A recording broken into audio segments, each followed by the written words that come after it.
Chemistry with Vikas talk में आपका स्वागत है। पिछली क्लास में हमने पढ़ा था कि यूनिट सेल या एकक कोशिका क्या होती है, यूनिट सेल को कितने भागों में बांटा गया है, और फिर हमने थोड़ा सा पढ़ा था 7 क्रिस्टल सिस्टम को, यानी 7 क्रिस्टल समूह को। ठीक है, आज हम 7 क्रिस्टल समूह के बारे में डिटेल से पढ़ेंगे, उसके कुछ एग्जाम्पल समझेंगे और 7 क्रिस्टल समूह को और भी आगे अगर भागों में बांटा गया है तो वो भाग कौन कौन से होते हैं उनके बारे में भी बात करेंगे। ठीक है, तो 7 क्रिस्टल समूह या फिर 7 क्रिस्टल क्या होता है उसके बारे में हमें पता होना चाहिए। तो हुआ ये कि जब यूनिट सेल का निर्माण हुआ तो यह देखा गया कि जो सबसे सिंपल प्रकार की यूनिट सेल होती है उस यूनिट सेल को हम सरल एकक कोशिका या सिंपल यूनिट सेल कहते हैं। ठीक है, अब सिंपल यूनिट सेल जो होती है उसको और कितने भागों में बांटा जा सकता है, तो देखा गया कि सिंपल यूनिट सेल को और 7 भागों में बांटा जा सकता है। ठीक है, कितने भागों में बांटा जा सकता है? 7 भागों में, और इन्हीं 7 भागों के आधार पर आगे 7 क्रिस्टल सिस्टम का निर्माण किया गया। ठीक है, अब 7 क्रिस्टल सिस्टम में अलग अलग आकृतियां प्राप्त हुई और उन आकृतियों का निर्माण 6 पैरामीटर्स, कौन कौन से थे पैरामीटर्स? अल्फा, बीटा, गामा, ए, बी और सी।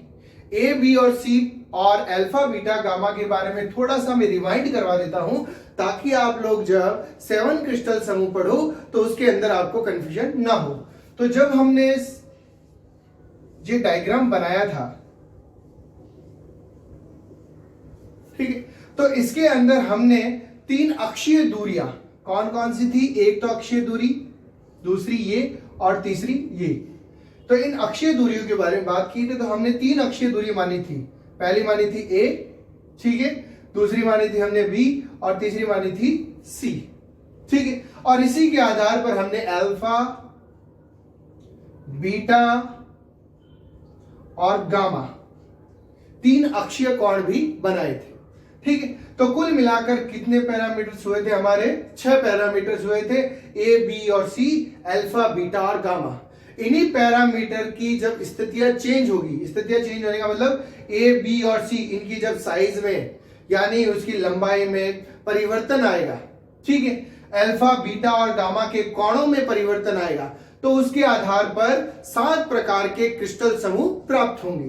तो 7 प्रकार के क्रिस्टल समूह की हम बात करते हैं। ठीक है, तो हमारी हेडिंग रहेगी आज की 7 क्रिस्टल समूह। 7 क्रिस्टल समूह जिसे हम 7 क्रिस्टल ग्रुप भी कहते हैं।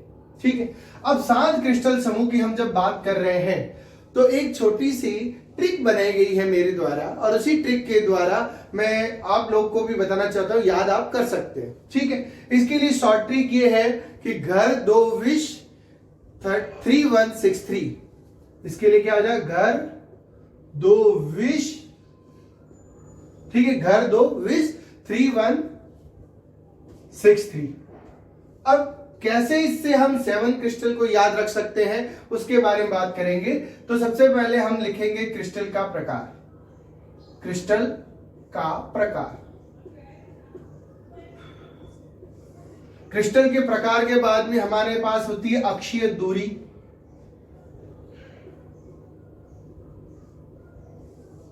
फिर होता है अक्षीय कोण, और लास्ट में जो हमारे होता है वो हो जाएगा इसका एग्जाम्पल या उदाहरण।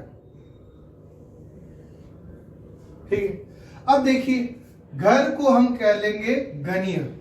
तो पहला हमारा जो क्रिस्टल, ये 7 क्रिस्टल में से पहला जो क्रिस्टल हो जाएगा वो हो जाएगा घनीय। ठीक है, अब दूसरा जो होगा घर के बाद में है 2।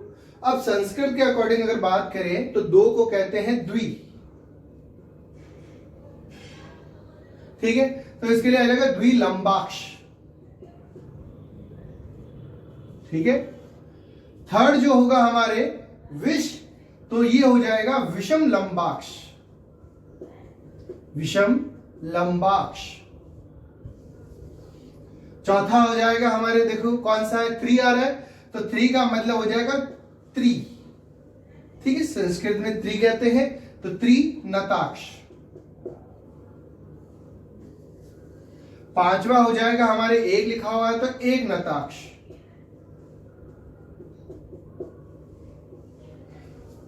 छठा हो जाएगा 6 है, इसका मतलब षटकोणीय। और अंतिम कौन सा हो जाएगा 3 है, इसका मतलब तो त्रिसमनताक्ष। ठीक है, तो इस तरह से ये 7 क्रिस्टल हमारे याद रहेंगे। अब बात आती है अक्षीय दूरी और अक्षीय कोण की। मैंने इसे एक व्यवस्थित क्रम में दर्शाया है ताकि आप लोग याद रख सको। तो गणिय के लिए अक्षीय दूरी तो हो जाएगी a बराबर b बराबर c। इसका मतलब क्या हुआ कि a की जितनी लेंथ होगी उतनी की उतनी b की होगी, उतनी की उतनी c की होगी। यानी मैं कहूं अगर a 1 सेंटीमीटर है तो b भी 1 सेंटीमीटर होगा और c भी 1 सेंटीमीटर होगा, यानी तीनों इक्वल है। अक्षीय कोण का मतलब अल्फा बराबर बीटा बराबर गामा इक्वल टू 90 डिग्री, यानी अल्फा भी 90 डिग्री होगा, बीटा भी 90 डिग्री होगा और गामा भी 90 डिग्री होगा। ठीक है, इसके एग्जांपल की अगर बात करें तो हमारे पास एग्जांपल आ जाता है NaCl KCl। तो हम कह सकते हैं कि NaCl और KCl के अंदर ये दोनों ये गणीय क्रिस्टल को दर्शाते हैं। ठीक है, सिंपल सा है, अक्षीय दूरी और अक्षीय कोण से। दूसरा है द्विलंबाक्ष। द्विलंबाक्ष के अंदर क्या होता है कि अक्षीय दूरी जो है a बराबर b नॉट टू c, यानी इसमें a और b की तो दूरी बराबर होगी, यानी अगर ये 1 सेंटीमीटर तो ये भी 1 सेंटीमीटर होगा, लेकिन c बराबर नहीं होगा, c की दूरी कुछ अलग होगी, इसलिए कहा जा रहा है कि c इसमें बराबर नहीं होता है। जबकि अक्षीय कोण की बात करें तो हमें सिंपल से याद रखना है alpha equal to beta equal to gamma equal to 90 degree. इसमें तीनों ही कोण कितने डिग्री के हो जाएंगे 90 डिग्री के। ठीक है, इसके एग्जांपल की अगर बात करें तो हमारे पास आ जाएगा SnO2। और दूसरा भी अगर एग्जांपल याद रखना चाहते हो तो TiO2 का एग्जांपल याद रख सकते हो। तीसरा है विषम लंबाक्ष। विषम लंबाक्ष की बात कर रहे हैं तो हम कह सकते हैं A बराबर B बराबर C, यानी इसमें क्या होता है कि not equal to B not equal to C, यानी इसमें A B और C तीनों ही बराबर नहीं होते। बराबर नहीं होने का मतलब क्या हुआ कि इसमें एक की लेंथ जो होगी वो B के बराबर नहीं होगी, B की होगी वो C के बराबर नहीं होगी, यानी तीनों की ही लेंथ एक दूसरे से अलग होती है। नेक्स्ट बात करते हैं इसके कोण की, तो इसमें कोण इक्वल रहेंगे, alpha equal to beta equal to gamma equal to 90 degree, यानी तीनों के ही कोण जो है वो 90 डिग्री रहते हैं। ठीक है, इसका एग्जांपल की अगर बात करें तो KNO3 इसका एग्जांपल हो गया। इसके अलावा भी अगर एग्जांपल की बात कर सकते हैं तो K2SO4 इसका एग्जांपल हो जाता है। ठीक है, तो ये हो गया। अब नेक्स्ट आता है त्रिनताक्ष। त्रिनताक्ष का मतलब क्या हुआ कि इसमें A not equal to B not equal to C, यानी इसमें ना A B के बराबर है ना B C के बराबर है, इसमें तीनों ही जो दूरियां है लेंथ जो है वो अलग अलग है। ठीक है, लेकिन इसमें अल्फा बीटा और गामा ये भी तीनों क्या होते हैं एक दूसरे के बराबर नहीं होते। इसमें ये क्या नहीं होते हैं 90 डिग्री नहीं होते हैं, तीनों एक दूसरे के बराबर नहीं होंगे, ये हमको पता होना चाहिए। इसका एग्जांपल हो जाएगा CuSO4 या फिर K2Cr2O7, इसका सिंपल सा एग्जांपल। ठीक है, ये हो गया। नेक्स्ट आता है एक नताक्ष। एक नताक्ष की भी खासियत क्या होती है कि इसमें भी A not equal to B not equal to C, यानी A जो है वो B के बराबर नहीं होगा, B C के बराबर नहीं होगा। ठीक है, हमको ये याद रख सकते हैं। देखिए एक सिंपल सी याद रखने के लिए अगर लायक हो तो A B और C दोनों बराबर, तीनों बराबर थे। यहां पर आए तो देखिए A और B बराबर लेकिन C बराबर नहीं। यहां पर आए तो A B और C तीनों एक दूसरे के बराबर नहीं होते। यहां पे भी देखो A B C बराबर नहीं है और यहां पे भी A B C बराबर नहीं है, तो कंटिन्यू चल रहा है। यहां पे भी देखो कंटिन्यू चल रहा है, अल्फा बीटा गामा 90 है, अल्फा बीटा गामा 90 है। यहां पे भी देखिए अल्फा बीटा गामा 90 है, लेकिन यहां पे आते देखो तीनों ही 90 नहीं है। ठीक है, ये हो गया। नेक्स्ट की बात करते हैं तो नेक्स्ट में देखिए A B और C तीनों इक्वल नहीं है। अब यहां पर क्या होगा, देखो ये आपको याद रखना है कि अल्फा जो है वो बराबर होगा गामा। ठीक है, यानी हम कह सकते हैं ये दोनों तो होते हैं 90 डिग्री, बट जो बीटा होता है वो 90 डिग्री नहीं होता। ठीक है, तो अल्फा और गामा तो 90 डिग्री होंगे बट बीटा 90 डिग्री नहीं होगा, ये हमें याद रखने में आसानी रहेगी। ठीक है, अब रही बात इसके एग्जाम्पल की, तो इसका एग्जाम्पल हो जाएगा Na2SO4। सिंपल सा। नेक्स्ट है षटकोणीय। षटकोणीय की अगर बात कर रहे हैं तो आप देखिए, थोड़ा सा अगर चले तो देखो यहाँ पे तीनों कॉमन आ रहे थे, यहाँ तीनों कॉमन आए तो इसके ऊपर क्या है, A equal to B but not equal to C. तो ये कहिए वापिस उतार दो, A equal to B not equal to सी।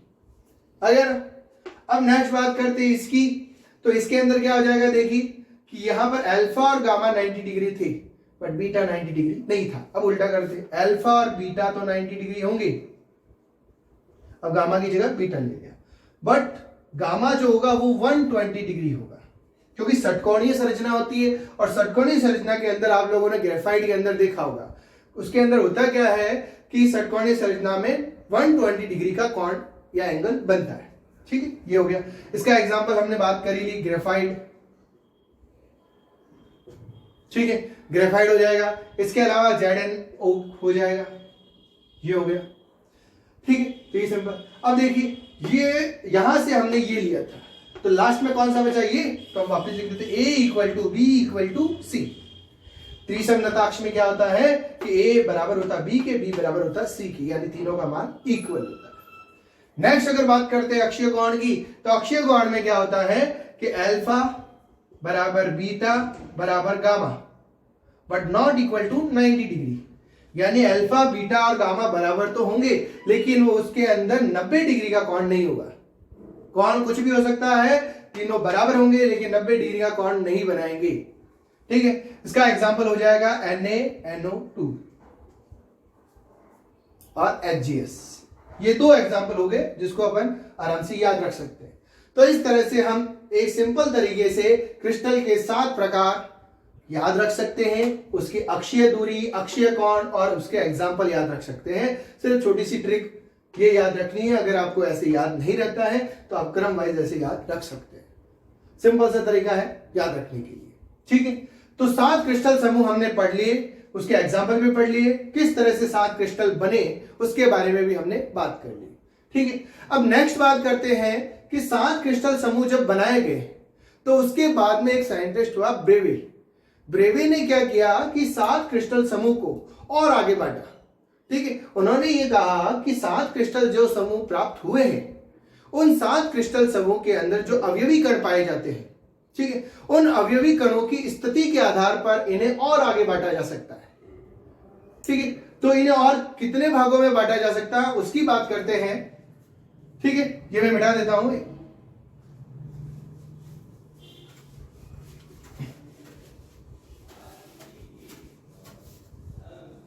ठीक है, अब नेक्स्ट बात करते हैं ब्रेवे जालक। इसे कहा गया ब्रेवे जालक। ठीक है, तो हुआ ये कि ब्रेवे ने क्या किया कि जो हम जालक प्राप्त हुआ था, क्रिस्टल जालक, उस क्रिस्टल जालक के अंदर अवयवी कणों की जो स्थिति थी, उन अवयवी कणों की स्थिति के आधार पर आग एकक कोशिका को जो 7 प्रकार थे उनको और आगे बांटा। तो हम ऐसे लिख सकते हैं, आग एकक कोशिका,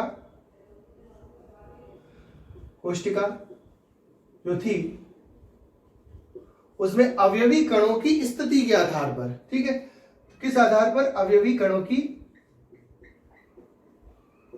स्थिति के आधार पर। देखिए, सबसे पहले हम 7 के 7 क्रिस्टलों के नाम लिख देते हैं, 4, 6 और 7 ये हो गए। ठीक है, अब पहला हमारे कौन सा था, घनीय, आप लोग पूरा नाम लिखिएगा। दूसरा था द्विसम लंबाक्ष, द्विसम लंबाक्ष। तीसरा था विषम लंबाक्ष, विषम लंबाक्ष, लंबाक्ष। ठीक है, चौथा था त्रिनताक्ष, त्रिनताक्ष। ठीक है, नेक्स्ट था एक नताक्ष, एक नताक्ष। नेक्स्ट था षटकोणीय, और अंतिम जो था हमारे, वो था हमारे कौन सा, त्रिसमनताक्ष, त्रिसमनताक्ष। ठीक है। तो 7 तरह के जो ये क्रिस्टल थे, उन 7 तरह के क्रिस्टल सिस्टम के अंदर अवयवी कणों की जो स्थिति थी, हमने पहले पढ़ा था कि जो एकक कोशिका होती है उसके अंदर अवयवी कण किनारों के अलावा अलग अलग स्थितियों पे पाए जाते हैं। किनारों पे जब पाए जाते हैं तो उसे हम कहते हैं आग एकक कोशिका। उसके अलावा अगर केंद्र में पाए जाते हैं तो उसे हम कहते हैं अंत एकक कोशिका, ठीक है, बॉडी सेंटर्ड कहते हैं। अगर फलकों पे पाए जाते हैं तो उसे फेस सेंटर्ड या फलक केंद्रीय कहते हैं, ठीक है। इसके अलावा एक लास्ट स्थिति थी अंत्य, ठीक है, एंड सेंटर्ड। अंत्य या फिर एंड सेंटर्ड क्या होता है, जिसमें आमने सामने के 2 फलकों पर पाए जाते हैं। तो 4 तरह की अवयवी कणों की स्थितियां होती है। तो चूंकि हम आग एकक कोशिका पढ़ रहे हैं तो आग एकक कोशिका का मतलब किनारों वाली स्थितियां तो सब में पाई जाएगी, ठीक है। तो घनियों को, आग एकक कोशिका के अंदर घनियों को कुल मिलाकर 3 और भागों में बांटा गया। पहला तो था वही आग, यानी घने से आग एकक कोशिका बन सकती है। इसके अलावा दूसरी कौन सी बन सकती है, अंत एकक कोशिका, बॉडी सेंटर्ड भी बन सकती है। और थर्ड जो बनेगी वो होगी फलक केंद्रीय, ठीक है। तो तीसरी कौन सी हो जाएगी, फलक केंद्रीय। तो कुल मिलाकर कितनी से स्थितियों के आधार पर संरचनाएं बनी, 3, ठीक है। नेक्स्ट बात करते हैं द्विसमलंबाक्ष की। द्विसमलंबाक्ष के अंदर 2 तरह की ही स्थितियां प्राप्त होती है। पहली तो आग होनी ही है, क्योंकि आग एकक कोशिका के बारे में पढ़ रहे हैं, तो आग या सरल। दूसरी जो होगी हमारे वो हो जाएगी अंत, ठीक है, तो अंत केंद्रीय। तो कुल मिलाकर इसमें कितनी हो गई हमारे, 2, ठीक है। तो द्विसमलंबाक्ष के अंदर कुल मिलाकर 2 स्थितियां हमें प्राप्त होती है। नेक्स्ट है विषम लंबाक्ष। विषम लंबाक्ष के अंदर क्या होता है, कुल मिलाकर 4 स्थितियां होती है, ठीक है। अब हमें पता होना चाहिए कि 4 ही टोटल मिलाकर भी 4 तरह की स्थितियां होती हैं। पहली होती है आग या सरल यूनिट सेल, दूसरी होती है अंत केंद्रीय, ठीक है। अंत केंद्रीय का मतलब क्या होता है, इसका मतलब अंत केंद्रीय। थर्ड कौन सी होती है हमारे, फलक केंद्रीय, फेस सेंटर्ड। और लास्ट जो होती है वो होती है अंत्य केंद्रीय, यानी एंड सेंटर्ड, ठीक है। आग, अंत केंद्रीय, फलक केंद्रीय और अंत्य केंद्रीय, ठीक है। नेक्स्ट होता है, इस टोटल में कितनी हो गई इसके अंदर, 4।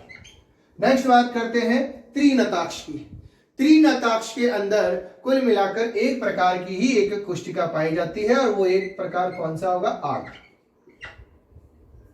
ठीक है। तो कुल मिलाकर कितनी हो गई इसके अंदर, एक प्रकार की। एक नताक्ष की अगर हम बात करें कि एक नताक्ष के अंदर कुल मिलाकर कितनी प्रकार की पाई जाती है, तो हम कहते हैं इसके अंदर 2 प्रकार की पाई जाती है। पहली तो होती है आग, ठीक है, यानी सिंपल टाइप की। दूसरी होती है अंत्य, अंत्य केंद्रीय का मतलब एंड सेंटर्ड, ठीक है। तो कुल मिलाकर इसके अंदर कितनी हो गई, 2। और नेक्स्ट है इसके बाद में षटकोणीय। षटकोणीय के अंदर सिर्फ एक प्रकार की होती है आग एकक कोशिका या सिंपल यूनिट सेल। और त्रिसमनताक्ष के अंदर भी एक ही प्रकार की होती है, और वो होती है आग। विषम लंबाक्ष, त्रिनताक्ष, एक नताक्ष, षटकोणीय और त्रिसमलंबाक्ष। घनीय को कुल मिलाकर 3 भागों में बांटा गया, आग, अंतः, फलक केंद्रीय। आग का मतलब सिंपल हो जाएगा, अंत का मतलब बॉडी सेंटर्ड हो जाएगा, फलक केंद्रीय का मतलब फेस सेंटर्ड हो जाएगा। तो इसके अंदर 3 हो गए। द्विसमलंबाक्ष के अंदर 2 होते हैं, पहला आग, दूसरा अंत केंद्रीय। तो कुल मिलाकर इसके अंदर 2 हो गए। विषम लंबाक्ष के अंदर पहला होता आग, ठीक है, सिंपल प्रकार का, दूसरा होता अंत केंद्रीय, ठीक है, यानी बॉडी सेंटर्ड, और तीसरा होता फलक केंद्रीय, और चौथा होता अंत्य केंद्रीय यानी एंड सेंटर्ड। त्रिनताक्ष के अंदर सिर्फ एक ही प्रकार की संरचना पाई जाती है, आग प्रकार की। एक नताक्ष के अंदर 2 प्रकार की पाई जाती है, आग यानी सिंपल और अंत्य यानी एंड सेंटर्ड। नेक्स्ट होती है षटकोणीय। षटकोणीय के अंदर एक प्रकार की पाई जाती है, और त्रिसमनताक्ष के अंदर भी एक प्रकार की पाई जाती है। तो कुल मिलाकर 7 क्रिस्टल समूह से ब्रेवे के द्वारा कुल मिलाकर कितनी संरचनाएं प्राप्त की गई, तो देखिए 3 और 2 5, 5 के बाद 5 और 4 9, 9 और 10, 10 और 2 12, 13 और 14। तो ब्रेवे ने 7 क्रिस्टल समूह के द्वारा कुल मिलाकर 14 संरचनाएं प्राप्त की, और वो किस आधार पे की? अवयवी कणों की स्थिति के आधार पे। ठीक है, तो आप लोगों को ये याद रखना आसान हो जाएगा। ठीक है, तो इस तरह से हमारे ब्रेवे जालक हो गया। ब्रेवे जालक में एक छोटा सा सवाल यही आ सकता है कि ब्रेवे ने 7 क्रिस्टल समूह को और कितने भागों में व्यवस्थित किया और किस आधार पे किया? तो हम आधार कह देते हैं अवयवी कणों की स्थिति के आधार पर। ठीक है, और सबसे ज्यादा कौन सा जो 7 क्रिस्टल समूह था वो सबसे ज्यादा भागों में बटा था? तो हम कहते हैं विषम लंबाक्ष। ठीक है, उसमें चारों की चारों स्थितियां हमें प्राप्त हो गई थी। ठीक है, तो इस तरह से हमारे आज 7 क्रिस्टल समूह और ब्रेवे जालक कंप्लीट होता है। नेक्स्ट कल हम जो बात करेंगे वो बात करेंगे एकक कोशिका के अंदर जो कण पाए जाते हैं, वो कण किस तरह से पूर्ण रूप से उस कोशिका के अंदर व्यवस्थित होते हैं और किस तरह से एक पूरे एकक कोशिका के अंदर कुल परमाणु, अणुओं या कणों की संख्या कितनी होती है, वो हम नेक्स्ट कल बात करते हैं। ठीक है।